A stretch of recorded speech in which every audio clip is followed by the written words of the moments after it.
Hello, dear friends. This is Kira Rudik, member of Ukrainian parliament and leader of the political party Holos. I'm speaking from Kiev, Ukraine. 40-year anniversary of Chernobyl tragedy, the latest from Ukraine, and President Trump hinting that he would not oppose bringing Putin onto G20 meeting in Miami. We will talk about all of this today. But before we start, please like this video, subscribe to this channel, and leave a comment. I read them, I reply to them, and also I encourage you to write your questions that I will cover in the next video. Thank you. So today is the 40 years anniversary since the tragedy on Chernobyl nuclear station. Ukraine is the country that suffered the most after this tragedy, and there were so many people who sacrificed their lives trying to put it down. There were so many people who lost their homes and had to move, and so many people who lost their health because of the nuclear radiation that was damaging their health. Right now, 40 years later, we hoped that the world has learned the lesson that you cannot take the nuclear security for granted. And unfortunately, we see that Russia doing exactly the opposite. Just a month ago, Russia has launched a drone that targeted the sarcophagus in Chernobyl nuclear station. By the way, there were so many countries. If you are from a democratic countries, it's most likely that your country has chipped in to build this huge sarcophagus to protect all of us. And it is damaged by Russian drone right now. Fortunately, the tragedy was evaded this time, but Russia constantly, every single day, is creating the nuclear threat, not only by threatening the democratic countries that if they are pressured, they may use nuclear weapons, but also by targeting Chernobyl nuclear station and also by ignoring all sorts of security in the largest nuclear station in Europe, which is Zaporizhzhia nuclear station that is right now under the occupation.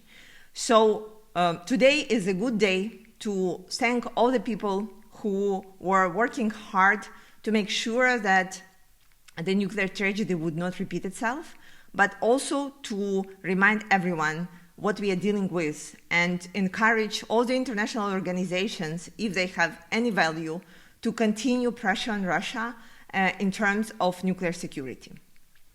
The latest in Ukraine. So just 2 days ago, Russia has attacked the major city of Dnipro and Ukraine, so it was more than 600 drones. What we have observed this time they were using this absolutely cruel tactics.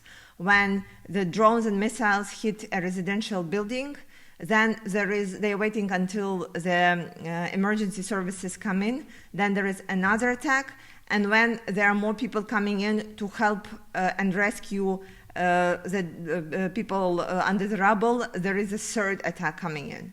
Unfortunately, as of right now, at least 5 people died, 40 people are injured, and the rescue operations are still going on, and we are praying for the ones who can be under the rubble and hoping that these people will be found unhurt. But if beforehand, like at the beginning of full-scale invasion, Russia was trying to cover it, trying to explain what they're doing, saying, oh, we were targeting military operations, or, oh, we were doing this and that, and it was a military target. Right now, they're not even trying to hide it. They are constantly killing people in the light of the day, committing yet another war crime, using different kinds of tactics, and the world is watching. And what is the most unfortunate is not only the fact that we are constantly under the threat, that in the meantime, President Trump is saying that he may invite Putin into G20. And there are some things that I need to say about this.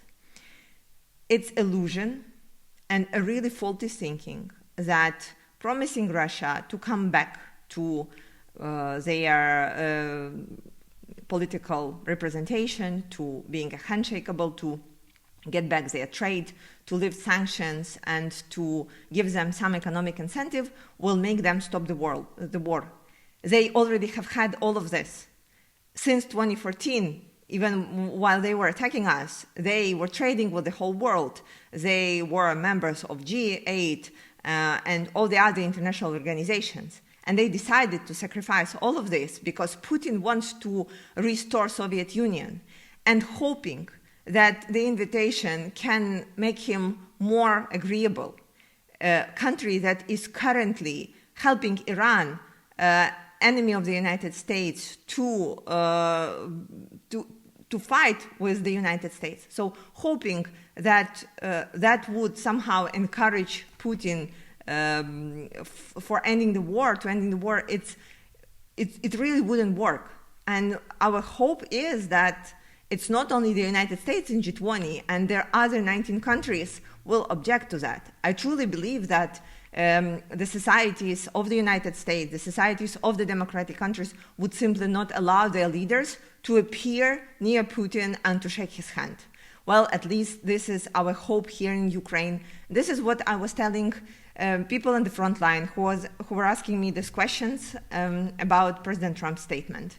It is really unfortunate because while we see Russia attacking us and being able to still do that, hearing this from an American president who once promised peace through strength is really, really upsetting.